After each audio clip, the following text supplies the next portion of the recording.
Okay, so let's go ahead and get started for tonight. So we are so excited to have everybody here for tonight. This is our first week of summer programs, and tonight is our Family Fun Fest for school age. And our program theme this week is actually library tales. Can I see some excited library hands about library tales? Woo! Yay! We love it. We love it. We love it. So we are really excited to have everybody with us. We're going to go around real quick and introduce ourselves so everybody knows who we are. I'm Miss Denise. I'm Toby. Miss Annette here. I'm Miss Toby. I'm Miss Olivia. I'm Miss Leslie. And then we have Meow here with us too. Yay! That's right. So we are so excited to have everybody with us. So we're going to be managing the room tonight. So if you have your cameras on and your audio on, you're going to be Facebook famous tomorrow because we're recording our event and we'll publish it in the morning. So folks who couldn't join us tonight can still click in and have a good time and enjoy the stories and the songs and things we share with you. So as we get started, we also have some special visitors in the library. I don't know how many of you have been into the library to see our special friend, Mystery the Frog. His name right now is Mystery because he hasn't had his official name given to him yet. How many of you have seen Mystery? Have you come by the library to see Mystery the Frog? Let's see those hands if you come by to see him. Woo! Yay! Well, we're so glad. So we're happy to see everybody. We will go ahead and get started tonight. As we get started for story time, we always start with our story time song. So Miss Olivia? Alrighty. If you're ready for a story, come sit down. Ready for a story, come sit down. Let's all gather near so everyone can hear. If you're ready for a story, come sit down. Let's see excited librarians. Woo! Wonderful. All right. So we have our first book tonight, and Miss Annette is going to share our book with us. So here we go. 1 second. Here we go. Words by Mary Lou Reeder, pictures by Dave Mottram, and it's by Abram Books for Young Readers of New York. There, on that tree trunk, there's the library. Ever since she was a tiny armadillo, Willow loved picture books. She borrowed as many from the library as her arms could carry. One day, I'll be in a picture book of my own, she whispered, poring over the pages. Being in the background wasn't an option. No. She wanted to be the one to save the day, the character everyone looked up to. Willow wanted to be the hero. Her parents tried to tell her it was a long shot. You have a tough shell, sweetie, but heroes are strong and brave. A hero, you have quite the imagination. Still, Willow's dream persisted. She signed up to take classes at Picture Book Academy under the legendary Madame Tigress. The other students doubted her, but that didn't stop Willow. She studied hard, learned to identify animals in distress, and practiced lifting heavy objects. Excellent. That's it. Every night, Willow repeated what Madame Tigress told her. Show them your heroic heart and you will surely get the part. So she went to picture book hero tryouts. After graduation, Willow was ready. She put on her bravest face and tried out to be a bedtime hero. Not what we're looking for. Next. Willow knew she needed to keep trying. At her next audition, she flexed her muscles and went for it. I don't think so. Next. It crossed her mind that maybe she needed to change her image. She became Arma Dynamo, but that didn't help. Not the right fit. Sorry. Negative. Willow tried to stay positive, but with each rejection, her dream seemed more and more distant. One day, she saw a sign. You could be the next picture book hero. They're having a casting call. This would be her big break. Sorry, but we've already found someone for the job. Oh, she rolled up in a tight ball. Willow felt so low she curled into a ball and then stayed that way for hours. Then she rolled to the library. So sad. Being surrounded by books usually made her feel better, but all she could see were her classmates on their covers. What's the point, Willow sniffled. I'll never be a hero. Just then, the library went dark. Crash! Help! Mommy! Ah, I can't see. It was chaos. Willow sprang into action. Willow took the tiny book light she carried in her pocket and held it up. Walk carefully toward me, she called. She asked everyone to sit down. She dried tears, and she read them her favorite stories until the lights came on. Willow, you saved the day, said Mrs. Dotty, the librarian. Everyone cheered. The next day, Willow visited the library and found a surprise waiting for her. They made her a book of her own. I love it. Thank you, she said. She looked at all the smiling faces and her heart felt big. Someday she might go to another audition, but for now, nothing could top being a hero in real life. Who wants to read a story?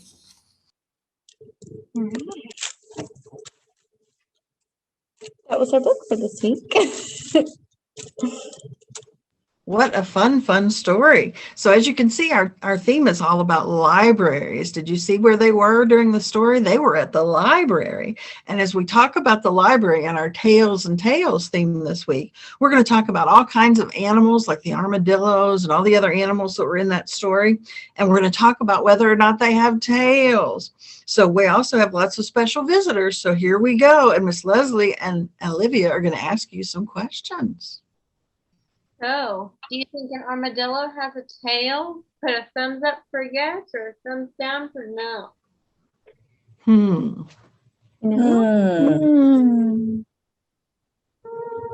What do you think, Parker? Thumbs up or thumbs down? You know? I see Will has his thumbs up. Oh, looks like Parker's got his up too. Yes. Let's see. I think you may be right. There They it have is. tails. He has a tail. Yes, he does. All right. All right. The most important activity any animal has is finding food. So what do you think armadillos eat? I don't know. Do you know? What do they eat? Probably bugs. Probably bugs. Parker, do you have a guess? Oh, it looks like Bugs and well, plants? Bugs and yes, plants. Yeah. All right. And Parker, if you want to unmute yourself, you could answer the question. You want to? You hit the little microphone button. There you go. There it is. What do you think they eat, Parker? Worms. Worms? Worms? That's a pretty good guess. What do they eat, Miss Leslie? They eat ants, termites, earthworms, scorpions, and spiders. Oh, wow. That's a lot of creepy crawlies, isn't it? Ooh. Oh, looks like Will's kitty cat's joining us. Yes, it is. All right. So we're going to, in just a second, share a book with you. But real quick, Miss Leslie, if you also share with them our secret code for today. So y'all want to write this down. Ooh. And frogs. Yes. Be sure to put that S on the end of the word, your secret code. All right. Now we have Miss Leslie's going to tell us about 2 books that you can look for. These are nonfiction books, and they'll tell you more about armadillos. So the first one is Adapted to Survive, Animals That Dig, written by Angela Royston, published by Raintree. And the second one is Shape-Shifting Animals, written by Natalie Lunis and published by Bearport Publishing. Miss Leslie, what is nonfiction? Not fiction. So it's real. It's real books about real animals, and it's not a fairy tale. Oh, that makes sense. Mhm. Okay. So up next, we have a song to share with you, and I'm going to sing the first verse, and Miss Annette is going to sing the second verse. So I think you guys might have heard this song in our other programs. It's the same tune as the Little Green Frog song. And so we're going to sing a song to this tune every week this summer. So listen close and learn how it goes. Yes, you can learn the tune, but we're going to change the words every week. All right. So when the library staff one day, when the library staff, when the library staff one day, and they all went But we know they go, let's find your book, let's make a craft, let's sing a song. We know they go, library cheer. They don't go shh, shh, shh. Yay! I love that one. Miss Annette did so well with finding that and putting it together for us. So as we talk about libraries, there's a special system that we use in our libraries that helps you find books. Fiction, which are books about made-up stories, are listed often by the author's last name. It's primarily the way we list them, right? If it's fiction. But if it's nonfiction, like the two books we had with information about the armadillos, those are by numbers. And that system is called the Dewey Decimal System. So that is actually a system that was created by someone named Melville Dewey. And he had been around a long, long time, and he loved to read. He liked to have books everywhere, but he could never find what he was looking for. Don't you want to be able to find what you're looking for? Yes, that's always important. So he just felt like nothing was ever in order. So he came up with a system of his own to organize books. And so it was easier to find. And so we still use Melville's Dewey Decimal System. His last name was Dewey, so we call it the Dewey Decimal System in our library. So here are two books that we have that are also nonfiction that tell you a little bit about Melville Dewey and his story about how he created the system to help organize books. So the first one is called The Efficient, Inventive, Often Annoying Melville Dewey, written by Alexis O'Neill, illustrated by Edwin Forthingham, and published by Calkins Creek and imprint of Boyd's Mills and Kane. The second one has look at all those animals are in that second one. It says, Do You Know Dewey? And that one's written by Brian Cleary, illustrated by Joanne Lou Vierhoff, and published by Mill Hill Press.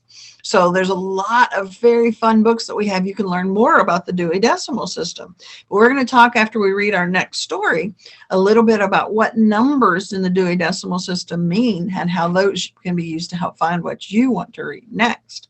So here we go with our second book.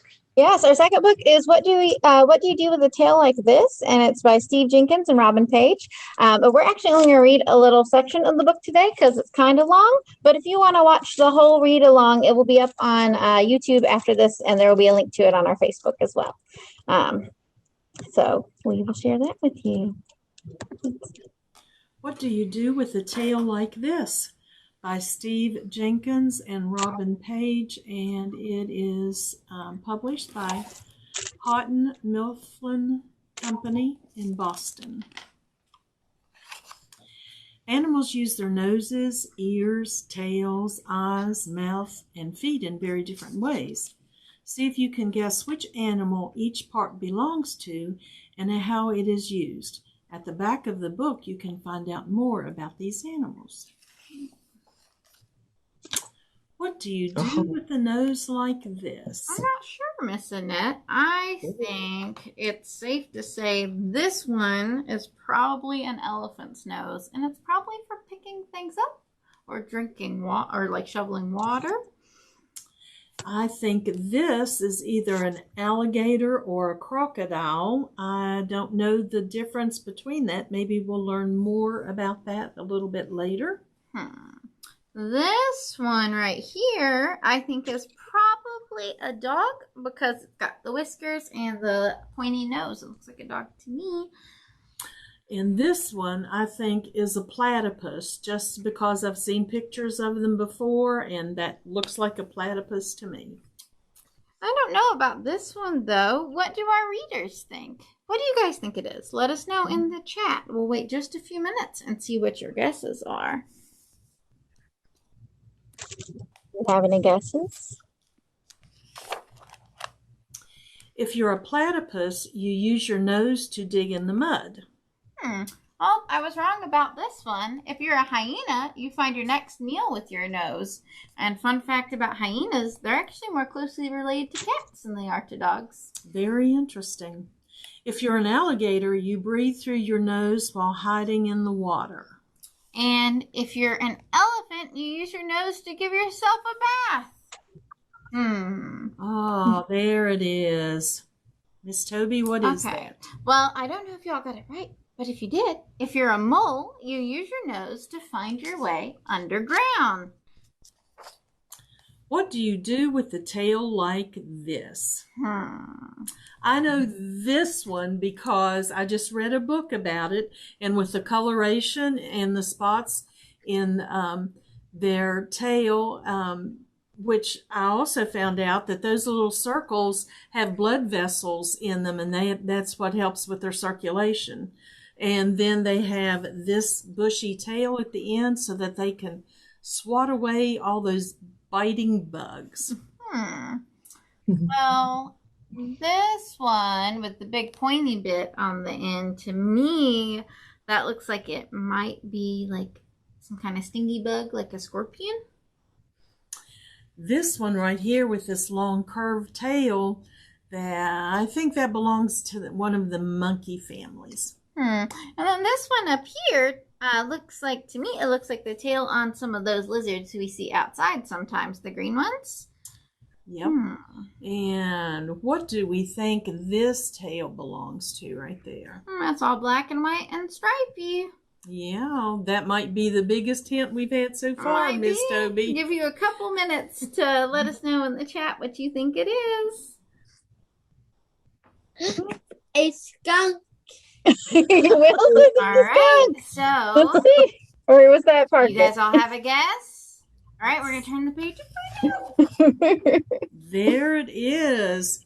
If you are a skunk, you lift your tail to warn that a stinky spray is on the way. I don't think I want to see one of those black and white tails up close, Miss Annette. No, I don't either.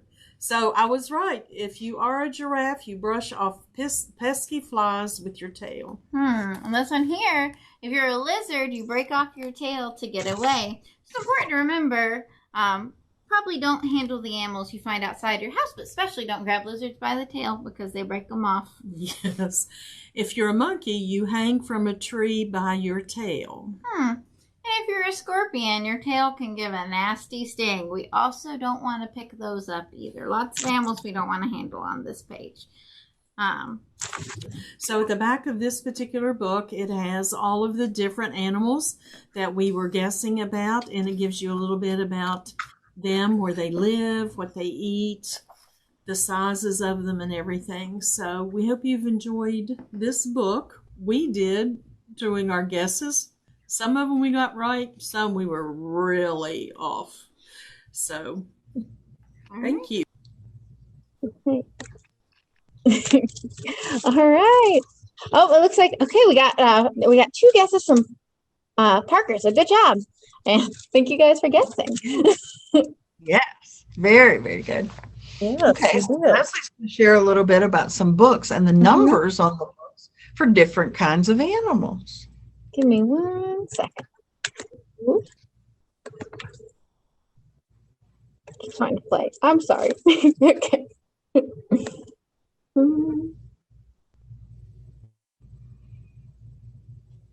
Share.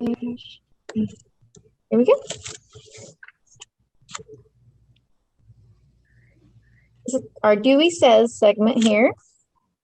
Okay, so the first one is if you want to find books about libraries, like our library, you can go to 027.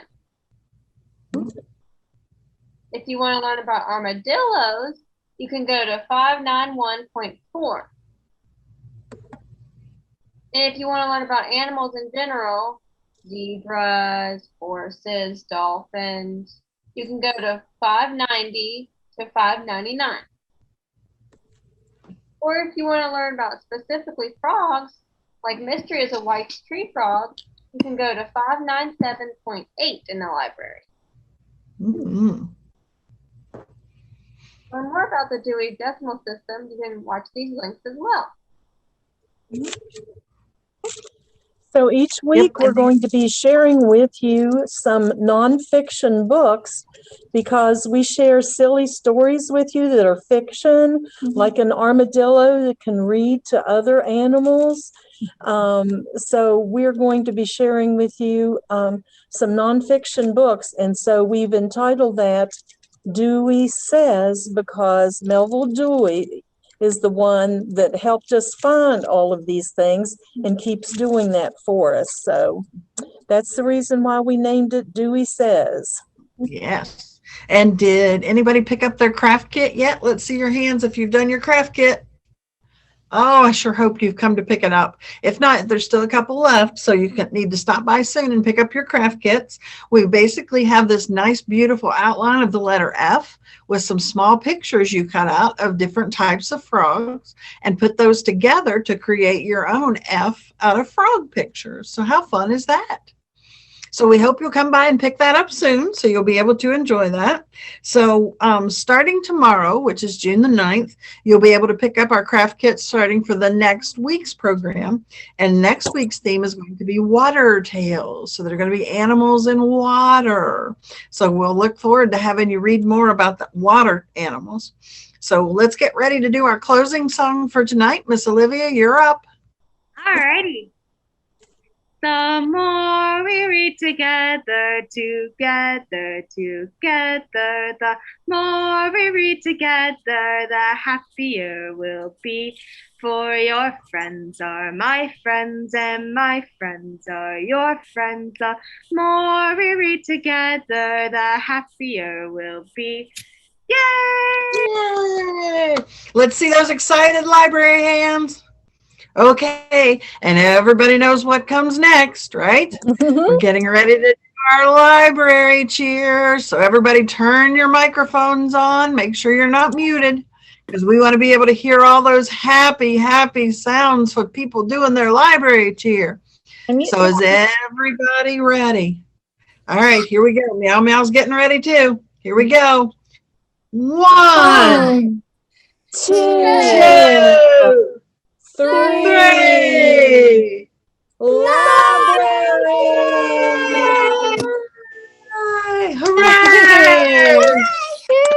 How very, very fun. It was so great to see everybody tonight. We hope you will come by and pick up some more books and pick up your craft kit for next week starting tomorrow.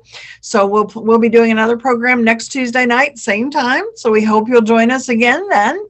So in the meantime, come by and see us at the library. Say hi while you're here, and we'll look forward to seeing you soon.